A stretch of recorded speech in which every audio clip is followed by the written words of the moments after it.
we are going to look at some humanoid creature tutors. I had trouble with how to fit these into a group, so I did humanoid and monstrous. Anyway, hello, this is Joe from Nerd in Korea. We're looking at top 10 of the humanoid, which is pretty a wide variety of things, but you're going to get the idea pretty quickly. Anyway, please hit like and subscribe.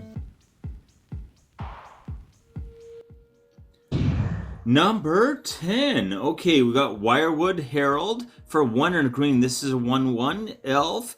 When it dies, you get an elf and you can go get any elf you want and put it into your hand. I believe it's a hand, right? Yeah. So that's nice, but unless you've got recursion and a way to sack it, that would make it really, really good. Otherwise, maybe give it a pass unless you really, really need that elf tutor. Anyway, 5 whole cents only. Number 9, Kithkin Harbinger for 2 and a white. This is a 1/3, so when it comes into play, you may search a library for a Kithkin, reveal it, shuffle your library, put that on top. So it does not go to hand. Pretty big downside there, but Lorwyn is coming out. I think it's the first set next year now. So yeah, if you want to be ready for those Kithkin decks, you might want to pick one of these soon. I'm pretty sure Kithkin are from Lorwyn. Now that I'm saying it out loud, I'm like, did I get that wrong? Okay. Every time I say I think I'm wrong, I end up being right, and every time I don't say it, I just end up being wrong. So I think I'm probably right because I thought I was wrong. Anyway, 20 cents. Number 8. Okay, Giant Harbinger. I think this is another one from Lorwyn. 4 and a red for this 3/4. Much better stats. Higher CMC, but much better stats. So when it comes into play, search your library for a giant card, reveal it, shuffle your deck, put on top of your library. Again, it only goes to top of the library. That still can be pretty useful. With a little bit of card draw and some flicker effect, you can kind of get all the giants need, right? 37 cents? Number 7. Boggart Harbinger. This is 2 and a black for this 2/1. This is weird for a goblin. So when it comes into play, you may search your library for a goblin card, reveal it, shuffle your library, put this on top. Another one that goes to top. That's a downside there. It has another kind of somewhat hidden downside. Goblins, black is like a secondary color. It's not really a first color. Primarily, goblins are red. Definitely secondary is black, but that's a far kind of second. So you want to have, first of all, red. Secondly, goblin to hand would be better, right? Let's see what we can do about that. 30 cents. Strangely.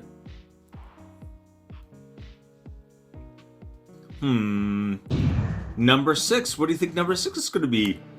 Goblin Matron. This is basically the same as the last one, except it is red and it goes to hand.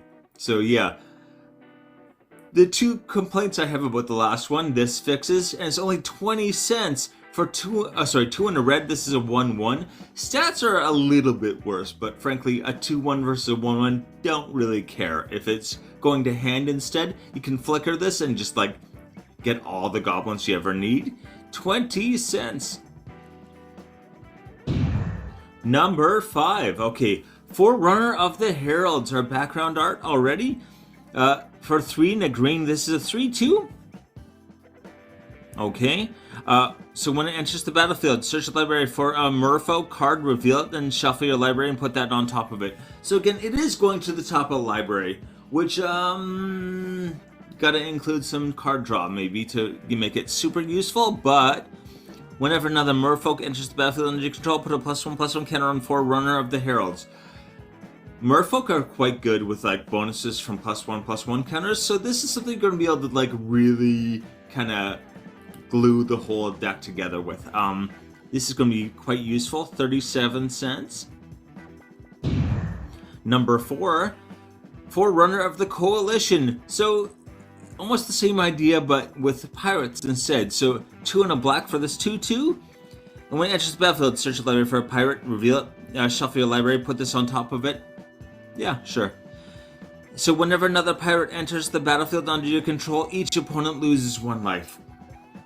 If you're doing a pirate kindred deck, blue is definitely the main pirate color, but you're going to be able to get to black pretty quickly. I think it's blue and then red and black. So yeah, if you're doing one of those like, what is that, Grixis? If you're doing a Grixis deck, this will get included pretty quickly.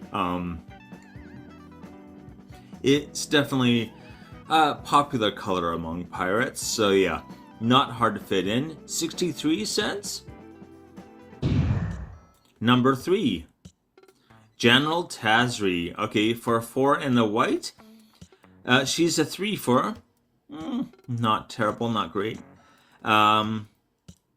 When General Tazri enters the battlefield, search the library for an allied creature, reveal it, put it into your hand. This does go straight to hand, finally.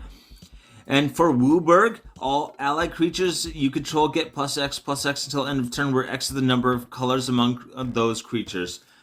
So this is definitely ally kindred. Ally, which I think is primarily humanoids. All the ones I could think of for humanoids, I'm sure there's going to be like, oh, you didn't think of, you know, this rhino or something. Probably has a guy on his back, though. Now that I'm saying that, I'm talking about a card. I think I'm actually picturing it. Anyway, it's elf, but anyway. Yeah, you can pay this multiple times, right? That Wooburg, you know, it's only like a tap ability. You can just keep paying that over and over and over. So you can give them +5/+5 each time. So you could pay that like multiple times and just keep like, yeah, getting all of your kindred boost there. Even by the time you get to +10, that's a lot. 23 cents. Number 2. Okay, someone's running one of those really annoying scooters that they make super loud, because that's impressive for everyone. Anyway, Dwarven Recruiter, 2 and a red for this 2/2. And when it comes into play, search the library for any number of dwarf cards, reveal them, shuffle your deck, then put those on top. So this does go to top of deck, but it's any number, the number you choose. So you can really take some huge advantage of this, right? Have your card draw set up and then play this or flicker it or whatever and just get all of those dwarves. Pretty much, like, it's a little bit extra work, but as many dwarves as you want to hand. Oh boy. 17 cents only. Why? Number 1. Okay, we got Deathbellow Warcry. 5 red. So 8 CMC for this sorcery. Not messing around on the casting cost, but search the library for up to 4 Minotaur creature cards with different names, put them onto the battlefield, then shuffle. 4. This has to be with different names. That's not much of a restriction, especially if you're talking about like Commander. That's just 4 creatures. 8 CMC for 4 creatures. That's 2 each. And it doesn't just 2 to them, they go straight to the battlefield. Oh my gosh, that's amazing. Like, do this with your changelings and you're just like set. You can get all the changelings you want. Especially filling in holes, like the party mechanic, for instance. 4 changelings is the whole party. You're done. Like, wow. Anyway, 110.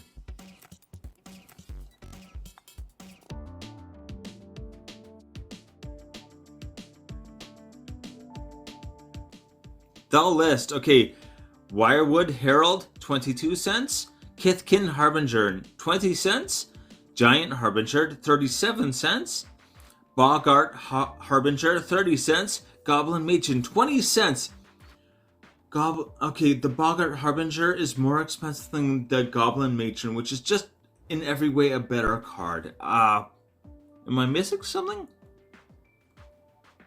Forerunner of the Heralds, 37 cents. It's probably printed more. Now that I'm saying it out loud, I get it. But anyway, Forerunner of the Coalition, I can say words.